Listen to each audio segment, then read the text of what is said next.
Hello everyone, তোমরা সব কেমন আছো? আশা করি ভালো আছো। নতুন ব্লগে ওয়েলকাম আর অনেক অনেক ভালোবাসা। তো দেখো, তোমরা অনেকেই ভাবছো ভয়েসটা কে দিচ্ছে রে বাবা। না না, আমি ভয়েসটা দিচ্ছি। তো দেখো, ব্লগটা আমি এখান থেকে স্টার্ট করছি। তো ভাইকে নিয়ে বেরিয়ে পড়েছি। তোমরা কি রাস্তাটা চিনতে পারছো? অনেকে হয়তো গেস করে চিনতেই পেরে গেছো অলরেডি।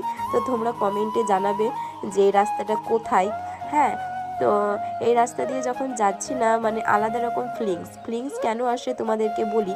এই যে বাগানগুলো দেখছো না, আর এই যে রাস্তা দিয়ে যাচ্ছি, ওই রাস্তা দিয়ে আমরা আগে ছোটোবেলায় স্কুল যেতাম। আর এই বাগানগুলোয় আম ধরতো, আম যখন পড়ে থাকতো তখন আমরা কুড়োতাম। আর এদিকে চারিপাশে দেখতে পাচ্ছ এখন ঘরবাড়ি হয়ে গেছে, কিন্তু পুরো রাস্তা আর কি ফাঁকা ছিল, আর একটা ইটের ভাটা ছিল। আর এখন তো অত ভয়ের কোনো কারণই নেই, যেহেতু চারিদিকে মানে বাড়ি হয়ে গেছে। ওই যে ইটের বাড়িটা দেখতে পেলে, ওটাই হচ্ছিল ভাটা আর কি। আর এই দেখো চারিপাশে দেখছি বাড়ি হয়ে গেছে। অনেক বছর পর আমি যাচ্ছি, তো সত্যি ভালো লাগছে। আর এই রাস্তাটা তো এখন মানে একটু খারাপ হয়ে গেছে, দেখছি অনেক জল জমে গেছে। তোমরা অনেকে হয়তো কমেন্ট করতেই পারো, তোমার এত কেন ঘন ঘন ঠান্ডা লাগে। আমিও না জানি না যে কেন এত ঘন ঘন ঠান্ডা লাগে। আর দেখতে পাচ্ছ গলাটা, দেখতে তোমরা অবশ্য পারছো না, শুনতে পারছো, গলাটা আমার ভুল হয়ে গেছে। তো গলাটা এত পরিমাণে বসে গেছে, তোমরা ভয়েস শুনে বুঝতেই পারছো অবশ্য।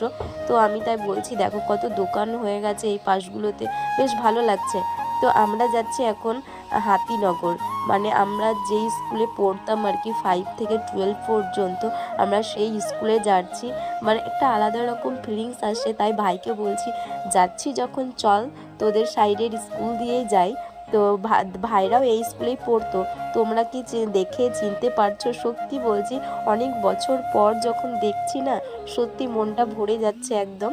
আর এটা হচ্ছে বয়েজ স্কুল, মানে গার্লস আর বয়েজ পাশাপাশি, এটা হচ্ছে বয়েজ স্কুল।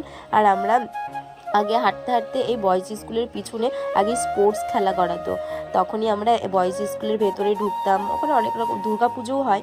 আর এই দেখো দেখতে পাচ্ছ, এটা হচ্ছে আমাদের স্কুল, গার্লস স্কুল। সত্যি বলছি, এত ভালো লাগছে, অনেক দিন পরে দেখতে পাচ্ছি। মানে কি বলবো, এদিকে যে সেরকম আসা হয় না, তো এই জন্য মানে দেখাও হয় না। তো ভাইকে বললাম, যাচ্ছি যখন চল স্কুলের ওই সাইড দিয়েই যাই। তো অনেক বছর পর যখন আসি,